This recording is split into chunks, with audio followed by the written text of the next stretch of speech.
Il avait toujours cru que leur amour était une forteresse imprenable, que leur mariage était le socle inébranlable d'une honnêteté absolue. Pendant 60 ans, Pierre avait regardé Marie avec la certitude de celui qui connaît chaque ligne de l'histoire qu'il a partagée. Mais dans les derniers instants de sa vie, alors que le souffle de Marie devenait aussi ténu qu'un fil de soie sur le point de rompre, elle a avoué ce qu'elle avait caché toute son existence, brisant le silence qui avait cimenté leur union. Nous étions en 1955, non pas dans un monde lointain, mais dans un village reculé en Provence, une région où la lumière du soleil était aveuglante mais où les ombres sociales étaient profondes et glaciales. La France de l'époque, bien que clamant la liberté et l'égalité, restait profondément divisée, accrochée aux chaînes invisibles mais pesantes des préjugés raciaux et des classes sociales.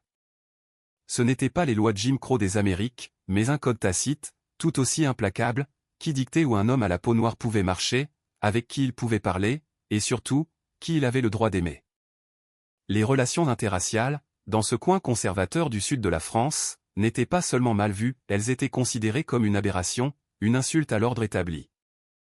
Un homme noir, ou, de couleur, comme on disait pudiquement pour masquer le mépris, pris au mauvais endroit avec une femme blanche de bonne famille, risquait bien plus que des regards désapprobateurs. Il risquait d'être battu dans une ruelle sombre, jeté en prison pour un motif inventé de toutes pièces, ou pire encore, de disparaître sans laisser de traces.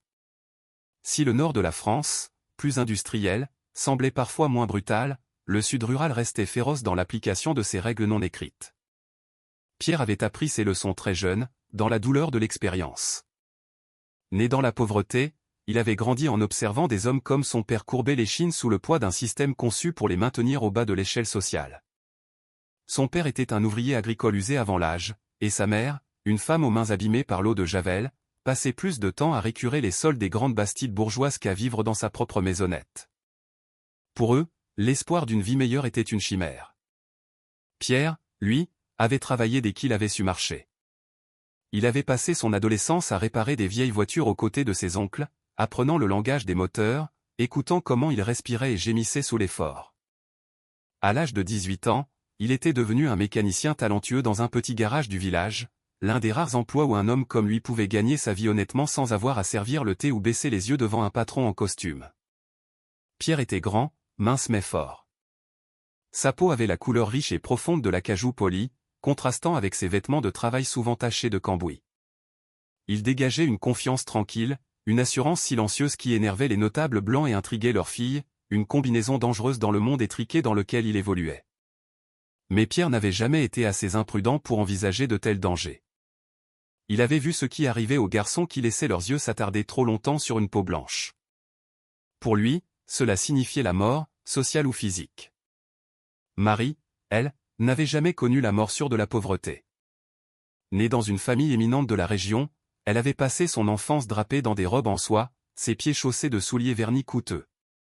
Ses journées étaient une succession de cours de maintien, de leçons de piano et d'événements mondains destinés à faire d'elle la parfaite épouse d'un notable du Sud. Son père, Charles Vasseur, était un homme d'une influence redoutable, un propriétaire terrien et homme d'affaires dont la richesse ne provenait pas seulement de ses vignobles et investissements, mais aussi du pouvoir absolu qu'il exerçait sur ceux qui l'entouraient. Charles croyait fermement à la lignée, à la pureté du sang et à la supériorité naturelle de ceux qui partageaient son rang et son teint. Mais Marie ne s'était jamais sentie chez elle dans ce monde doré et rigide. Elle avait grandi avec la sensation constante d'étouffer sous le poids des attentes paternelles, des rôles qu'elle ne souhaitait pas jouer. Elle était censée être calme, obéissante, une jolie poupée de porcelaine posée sur une étagère. Au lieu de cela, elle était curieuse, agitée, son esprit toujours en quête de quelque chose au-delà des murs de pierre de la propriété familiale. La nuit où elle rencontra Pierre, elle avait 18 ans. La chaleur estivale de la Provence s'accrochait à sa peau comme un voile humide alors qu'elle enfilait une robe qu'on lui avait décrite comme trop audacieuse, trop légère pour une fille de son rang. L'air, dans les ruelles du village voisin, sentait un mélange capiteux de vin rouge et de l'odeur âcre du tabac brun lorsqu'elle pénétra dans l'arrière-salle faiblement éclairée d'un bistrot où se jouait la musique de la rébellion.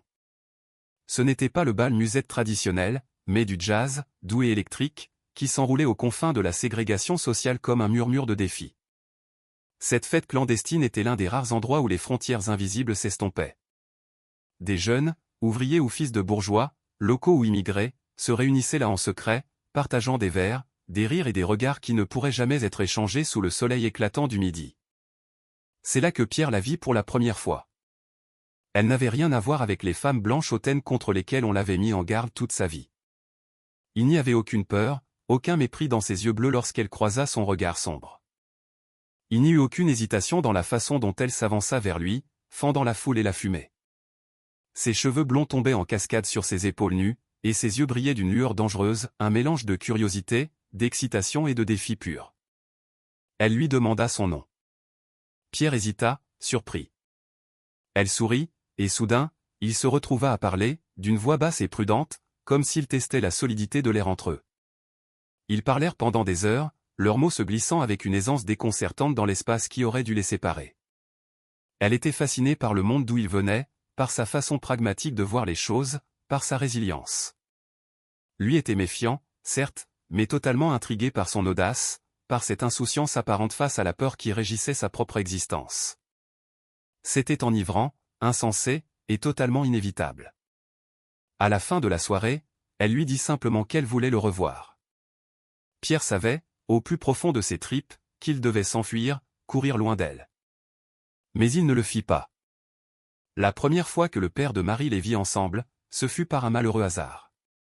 Pierre travaillait tard au garage, les mains plongées dans le moteur d'une vieille traction, lorsque Marie apparut au bord de l'atelier, sa peau pâle éclairée par la lueur jaune du réverbère municipal. Le cœur de Pierre se serra violemment, son pouls martelant ses tempes. Elle ne devait pas être là. Ce n'était pas sûr.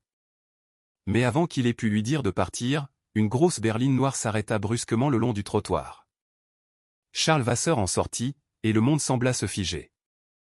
Pierre vit l'instant précis où les yeux de l'homme comprirent la situation, la façon dont son visage aristocratique se tordit de rage, la façon dont son corps se tendit avec cette fureur froide que seuls les hommes de pouvoir s'autorisent à exprimer. Marie essaya de parler, de s'interposer, mais son père la fit taire d'un regard si glacial qu'il aurait pu geler les cigales dans les arbres. Puis, sans un mot pour Pierre, comme s'il n'était qu'un meuble gênant, il attrapa sa fille par le bras avec violence et l'entraîna vers la voiture. Pierre ne bougea pas, les poings serrés, les ongles s'enfonçant dans ses paumes. Il savait qu'il valait mieux ne pas suivre, ne pas provoquer davantage la bête. Le lendemain matin, il trouva un mot glissé sous la porte métallique du garage, « Reste loin de ma fille ». Ce n'était pas un conseil, c'était une menace de mort déguisée. Et pour la première fois de sa vie, Pierre réalisa qu'il n'avait pas peur des hommes comme Charles Vasseur pour lui-même. Il avait peur de ce qu'il était prêt à risquer pour Marie. Les semaines suivantes furent un enfer psychologique. Il était interdit à Marie de quitter la grande maison familiale. Chacun de ses mouvements était surveillé par les domestiques, chaque appel téléphonique écouté. Son père refusait de lui adresser la parole, comme si reconnaître son existence le souillerait après cet affront. Sa mère, effacée, ne disait rien, se contentant de la regarder avec des yeux tristes et indéchiffrables. Marie essaya de se battre. Elle argumenta, cria, supplia.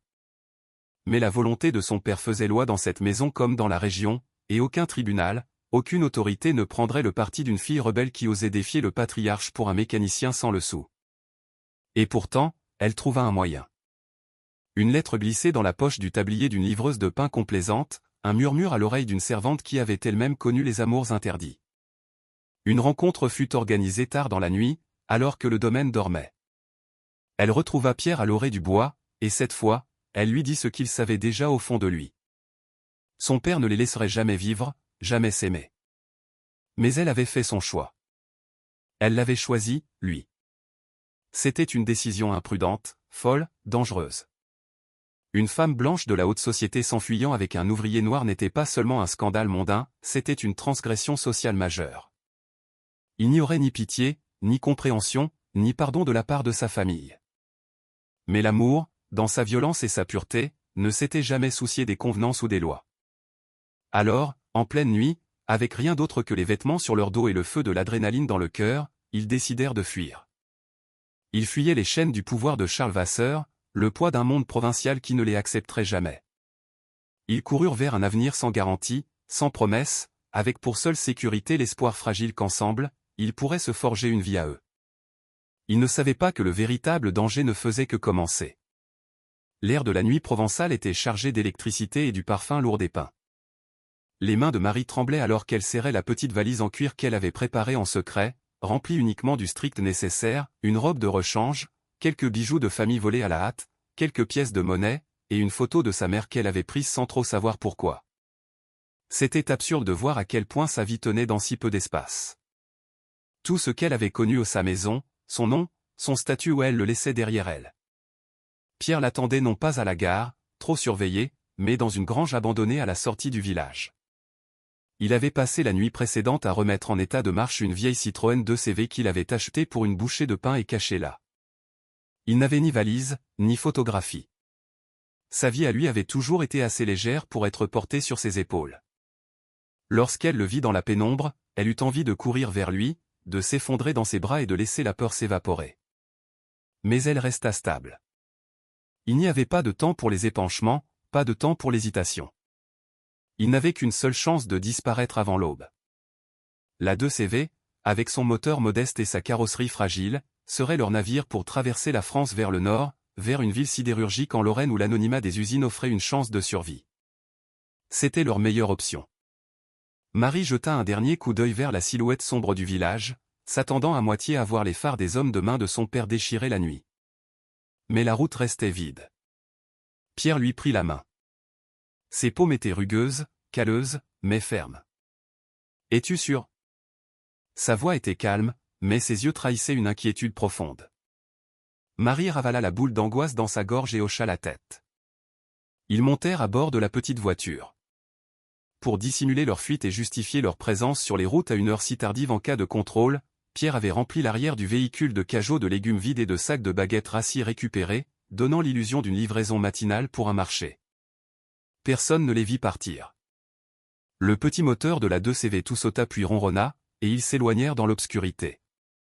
Pour la première fois de sa vie, Marie était libre, mais cette liberté avait un goût métallique de peur. Le voyage fut long et épuisant. Ils voyageaient principalement de nuit, évitant les grands axes, le corps raide à force de rebondir sur les sièges sommaires de la voiture. Le bruit constant du moteur résonnait dans les os de Marie, chaque kilomètre parcouru étant un rappel qu'il n'y avait pas de retour en arrière. Pierre parlait à peine. Il conduisait, concentré, écoutant toujours, regardant toujours dans le rétroviseur. Chaque fois qu'il croisait une voiture de gendarmerie ou s'arrêtait pour mettre de l'essence, il se tendait, attendant l'interpellation, le moment où tout basculerait. Mais personne ne vint. Au bout de 2 jours interminables, ils atteignirent la Lorraine. La ville sidérurgique où ils arrivèrent était bien loin des rues ensoleillées et élégantes de l'enfance de Marie. Ici, le ciel semblait perpétuellement gris, l'air était épais de fumée de charbon et d'odeur de soufre. Les rues étaient bordées de maisons en briques rouges couvertes de suie, les fameux corons. Les gens avaient le visage marqué par la fatigue et le travail dur, mais ici, Pierre et Marie n'étaient qu'un couple parmi d'autres dans la masse laborieuse. Personne ne regarda à 2 fois cette femme blanche aux traits tirés debout à côté de cet homme noir aux mains larges. Ce n'était pas de l'acceptation chaleureuse, c'était de l'indifférence. Et pour eux, l'indifférence était un luxe. Ils trouvèrent un logement dans une petite maison de campagne ouvrière divisée en plusieurs appartements, où les murs étaient fins comme du papier à cigarette et l'intimité inexistante. Leur chambre était à peine assez grande pour le lit étroit qu'ils partageaient, mais c'était la leur. Pierre accepta un emploi à l'acierie locale, travaillant 12 heures par jour devant les hauts fourneaux, dans une chaleur insupportable qui lui rappelait l'enfer. Marie trouva du travail comme couturière à domicile, ses doigts fins devenant vite irrités et piqués par de longues heures de couture sur des tissus rêches. C'était une vie dure, exténuante, à des années-lumière du confort qu'elle avait connu. Mais elle ne s'en plaignait jamais. Pour la première fois, elle avait choisi cette vie, elle en était l'actrice. Le mariage eut lieu quelques mois plus tard dans une petite église humide à la périphérie de la ville. Il n'y avait pas d'invités, pas de fleurs blanches, pas de musique d'orgue triomphante. Juste 2 et un prêtre fatigué qui les regardait à peine pendant qu'ils marmonnaient les vœux en latin. Il n'y eut pas de cloche, pas de banquet, juste un échange tranquille de promesses faites non pas pour la galerie, mais l'un pour l'autre. À la sortie, Marie regarda le ciel gris de Lorraine, sentant le poids du moment s'installer dans sa poitrine. Elle n'était plus Marie Vasseur, fille privilégiée. Elle était Marie, épouse de Pierre, femme d'ouvrier, dans un monde qui ne les accepterait jamais pleinement. Pourtant, elle se sentait plus légère qu'elle ne l'avait jamais été. La première année de mariage fut une épreuve de feu. La ville industrielle était plus sûre que la Provence, mais cela ne voulait pas dire qu'elle était douce. Les collègues de Pierre gardaient leur distance à la cantine, ne sachant que penser de cet homme calme qui rentrait chez une femme blanche.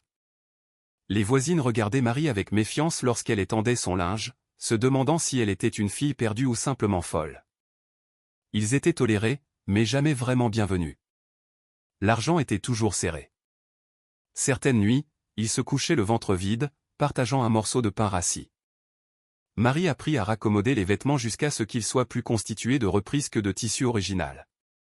Pierre apprit à tirer le meilleur parti de chaque franc, négociant les restes au marché, faisant des heures supplémentaires à l'usine jusqu'à ce que son corps lui fasse mal à en hurler. Mais ils endurèrent, parce que l'amour les avait portés jusqu'ici, pensait-il. Pourtant, l'amour n'effaçait pas la peur. Le père de Marie n'avait pas oublié. Des lettres commencèrent à arriver à leur adresse, Dieu sait comment il les avait trouvées. La première était une exigence brutale, rentre à la maison maintenant. La deuxième était un avertissement froid, tu ne comprends pas ce que tu as fait. La troisième était une menace directe, vous allez le regretter. Marie les brûla toutes dans le poêle à charbon, regardant les flammes dévorer l'écriture anguleuse de son père, mais la peur persistait comme une odeur de brûlé. Son père n'était pas homme à accepter la défaite. Un jour, il la retrouverait physiquement, et elle ne savait pas ce qu'il ferait alors. Cette peur s'insinua dans ses rêves, transformant ses nuits en cauchemars. Elle lui murmurait à l'oreille lorsqu'elle traversait le marché, lorsqu'elle voyait des hommes en costume la regarder trop longtemps, lorsqu'elle entendait des pas derrière elle dans les ruelles brumeuses. Et ainsi, sans le dire à Pierre, elle commença à économiser de l'argent. Au début, ce n'était que quelques centimes cachés sous une latte du plancher, puis quelques billets glissés dans l'ourlet d'une vieille robe. Elle se disait que ce n'était rien, juste une précaution, une habitude née de la peur et non du doute envers son mari. Mais au fond, elle connaissait la vérité. Elle avait choisi Pierre, certes, mais une partie d'elle-même, la partie traumatisée, craignait toujours de devoir fuir à nouveau, peut-être même sans lui. Les années passèrent et la vie en Lorraine s'établit dans une routine laborieuse. Ce n'était jamais facile ni vraiment confortable, mais c'était leur destin. Pierre travaillait jusqu'à l'os, rentrant chaque soir avec des muscles endoloris et l'odeur du métal incrusté dans sa peau. Marie cousait jusqu'à ce que ses doigts saignent. Ses mains, autrefois si douces et manucurées, étaient désormais rugueuses, couvertes de callosité, des mains de travailleuse. Ils construisirent une vie ensemble, pièce par pièce fragile. Et puis le premier enfant arriva. Marie n'avait jamais été aussi terrifiée. Elle s'était attendue à la joie pure. Elle avait imaginé le moment où elle placerait son nouveau-né dans les bras de Pierre. Mais quand elle vit le petit garçon, Nicolas, enveloppé dans des couvertures de laine, elle ressentit tout autre chose, une vague écrasante de culpabilité. En regardant son fils, elle ne pouvait s'empêcher de penser à l'autre enfant. Celui qu'elle avait abandonné. Elle avait 17 ans à l'époque, une fille différente dans une vie différente, avant Pierre. Sa famille avait gardé la grossesse secrète, la cachant derrière les portes closes du manoir, disant aux amis et aux voisins qu'elle était partie en cure pour une fatigue nerveuse. On ne lui avait jamais laissé le choix. Quand le bébé était né, un garçon, elle avait à peine eu le droit de le tenir quelques secondes avant qu'il ne soit emmené par une sage-femme sévère. Son père avait tout arrangé, une adoption discrète, un paiement substantiel à une institution religieuse pour s'assurer qu'il n'y aurait aucun dossier, aucune trace liant l'enfant au non-vasseur. Marie avait pleuré pendant des semaines dans sa chambre, mais avec le temps, elle avait appris à faire taire sa douleur, à construire une forteresse autour de ce souvenir. Elle s'était dit que c'était pour le mieux, que l'enfant aurait une vie meilleure sans le poids du scandale d'une fille-mère. Et puis, elle avait rencontré Pierre, et elle avait enfoui ce passé sous une nouvelle vie, un nouvel amour, une nouvelle fuite. Mais maintenant, tenant Nicolas dans ses bras, le passé revenait avec la violence d'un boomerang. Elle avait un autre fils quelque part, un enfant qui avait été perdu avant même d'avoir eu la chance de connaître son visage. Elle ne l'avait jamais dit à Pierre. Elle ne pouvait pas. Le poids de ce secret s'installa dans ses os, une culpabilité sourde qui la rongeait de l'intérieur. Nicolas grandit vite. Sa peau était un mélange harmonieux des couleurs de ses parents, ses yeux perçants comme ceux de son père, son sourire doux comme celui de sa mère. Il était la preuve vivante de leur amour. Et pourtant, Marie ne pouvait s'empêcher de sentir qu'il manquait une pièce au puzzle. Elle rêvait de l'enfant offert. Elle se demandait s'il ressemblait à Nicolas. Elle se demandait s'il pensait parfois à la mère qu'il n'avait jamais connue. Elle n'en parlait jamais. Au lieu de cela, elle s'enfonçait dans le silence et se consacrait corps et âme à Nicolas, à Pierre, à leur survie quotidienne. Les années passèrent encore et une autre enfant arriva, Sandrine. Elle était sauvage dès le début, bruyante et sans peur, ses rires remplissant les petites pièces sombres de leur maison ouvrière. Elle n'avait ni la douceur apparente de sa mère, ni la tranquillité de son père. Elle était une force de la nature. Marie l'adorait, mais d'année en année, le secret devenait de plus en plus lourd, comme une pierre qu'elle portait autour du cou. Elle imaginait le premier garçon, maintenant un jeune homme, vivant peut-être dans une ville inconnue, se demandant qui il était. Elle priait pour qu'il ait une bonne vie. Elle priait pour qu'il ne se sente jamais abandonné. Et surtout, elle priait pour que Pierre ne le découvre jamais. Mais les secrets ont ce pouvoir toxique d'empoisonner même les relations les plus pures. Marie devint plus calme, plus distante. Pierre le remarqua. Au début, il pensa que c'était l'épuisement. La vie était dure. Mais ensuite, il vit la façon dont elle regardait au loin par la fenêtre de la cuisine, perdue dans des pensées inaccessibles, la façon dont elle tressaillait chaque fois qu'on mentionnait des histoires d'orphelins ou d'adoption à la radio. Pierre n'était pas un homme qui fouinait. Il respectait les silences. Mais il sentait que sa femme lui échappait. Un soir, bien après que Nicolas et Sandrine se soient couchés, il la trouva assise à la table en formica de la cuisine, fixant un morceau de tissu déchiré sur ses genoux. Elle ne le remarqua pas tout de suite, et pour la première fois, Pierre sentit un gouffre entre eux. Il se demanda s'il connaissait vraiment celle avec qui il partageait son lit et sa vie. Marie, elle, vivait avec une autre vérité corrosive, le fondement même de leur mariage. Elle savait que leur union n'était pas le conte de fées romantique que Pierre semblait croire. Elle l'avait épousé, certes, parce qu'il était différent, parce qu'il était gentil. Mais surtout, elle l'avait épousé par peur. Elle avait grandi en sachant que son père choisirait son destin. Elle avait vu les fils de banquiers et d'avocats que son père lui présentait comme du bétail de prix. Elle avait joué le jeu jusqu'à Pierre. Pierre n'avait pas seulement été un amour interdit, il avait été sa porte de sortie. Sa seule échappatoire. Elle avait couru vers lui non pas uniquement par passion dévorante, mais parce qu'elle était terrifiée à l'idée de ce que deviendrait sa vie si elle restait. Cette prise de conscience la rendait malade de honte. Parce que maintenant, après toutes ces années de lutte commune, elle l'aimait vraiment. Elle aimait sa douceur, sa force tranquille, la façon dont il la faisait se sentir en sécurité malgré l'hostilité du monde. Elle se disait que cela n'avait plus d'importance, que l'amour était venu avec le temps, que la fin justifiait les moyens. Mais les chuchotements du monde extérieur ne cessaient jamais vraiment. Les regards méprisants au marché, les ricanements des hommes au bistrot quand Pierre passait, les questions innocentes mais cruelles des enfants, « Maman, pourquoi on nous regarde bizarrement? Pourquoi grand-père ne vient jamais nous voir ?» Elle n'avait aucune réponse, car la vérité était trop laide. Elle n'avait jamais dit à Pierre qu'elle avait failli partir, au début. Qu'elle avait compté et recompté l'argent caché, imaginant prendre les enfants et disparaître pour de bon, loin de cette vie de misère et de jugement. Elle ne l'avait pas fait, mais la pensée avait existé. Le passé, que Marie croyait avoir distancé, finit par la rattraper un après-midi ordinaire. Une lettre fut glissée sous la porte alors qu'elle était sortie acheter du lait. Une enveloppe fine, large, sans adresse de retour. Juste son nom de jeune fille, Marie Vasseur. L'écriture était indubitable. Celle de son père. Son estomac se tordit. Elle l'ouvrit avec des mains tremblantes. « Tu ne comprends pas ce que tu as fait. » C'était tout. Des années de silence, et maintenant ça.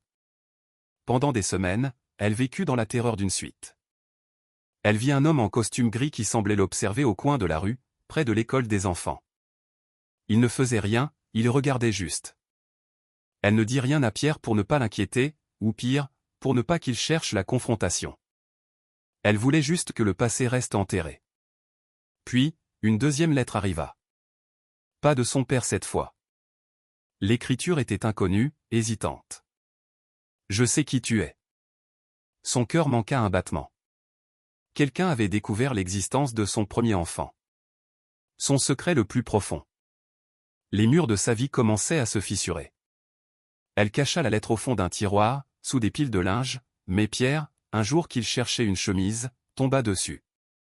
Il vit le papier froissé, il vit la peur dans les yeux de sa femme quand il lui demanda ce que c'était. Elle mentit, prétextant une erreur, une mauvaise blague. Mais il vit dans son regard qu'il y avait des pans entiers de son âme qu'il ignorait. La maladie arriva alors que Marie entrait dans la soixantaine, insidieuse et cruelle. Une toux persistante, puis une douleur aiguë dans la poitrine qui lui coupait le souffle. Le médecin de l'usine, un homme brusque, fut formel, son cœur lâchait. C'était une question de temps, très peu de temps. Pierre refusa de l'accepter, cherchant d'autres avis, d'autres remèdes, mais la vérité était là, inéluctable. Marie savait qu'elle ne pouvait pas partir avec ses secrets. Le poids était devenu trop lourd pour une seule âme.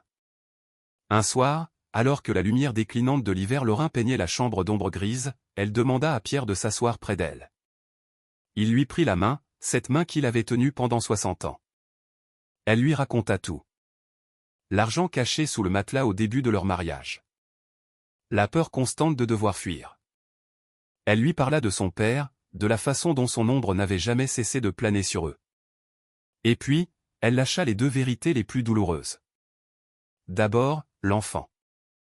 Le fils qu'elle avait eu à 17 ans, abandonné, sacrifié sur l'autel de la réputation familiale. Elle vit la surprise, le choc sur le visage de Pierre. Savoir qu'elle avait porté un enfant, qu'elle avait été mère avant lui, et qu'elle n'avait jamais rien dit. Ensuite, elle lui avoua la nature de son amour initial.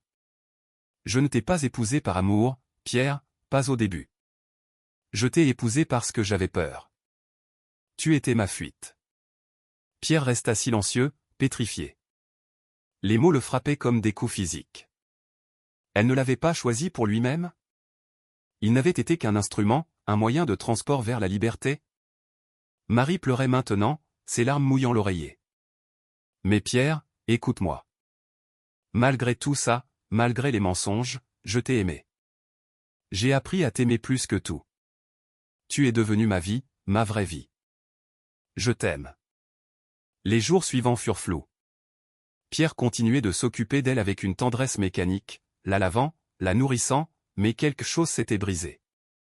Il ne posa pas de questions, ne laissa pas éclater sa colère ou sa douleur.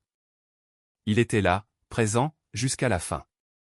Une nuit glaciale, Marie rendit son dernier soupir dans ses bras, murmurant un dernier pardon qu'il n'était pas sûr de pouvoir accorder. La maison devint insupportablement silencieuse après l'enterrement.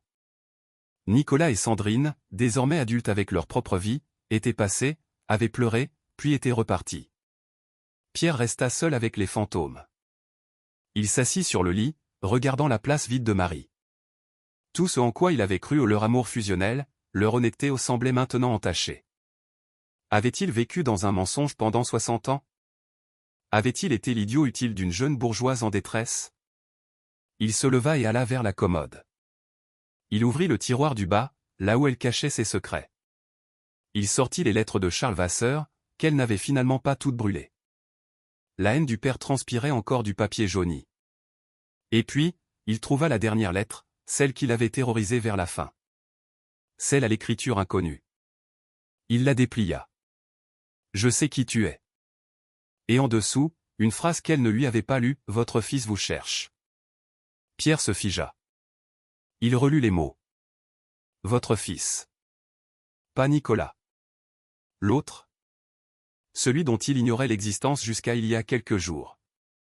Ses mains tremblaient. Il y avait un homme, quelque part, qui cherchait sa mère, et qui ne trouverait qu'une tombe et un beau-père dont il ignorait tout. Pierre sentit une bouffée d'émotion étrange. De la colère? De la pitié?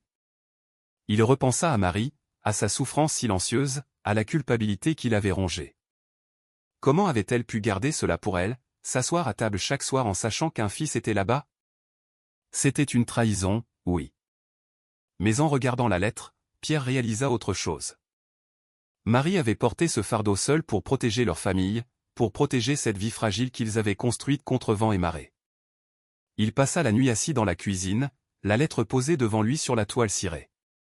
Le lendemain matin, à l'aube, alors que les sirènes de l'usine commençaient à hurler dans le lointain, Pierre prit une décision. Il ne laisserait pas le passé gagner. Il ne laisserait pas ce garçon sans réponse.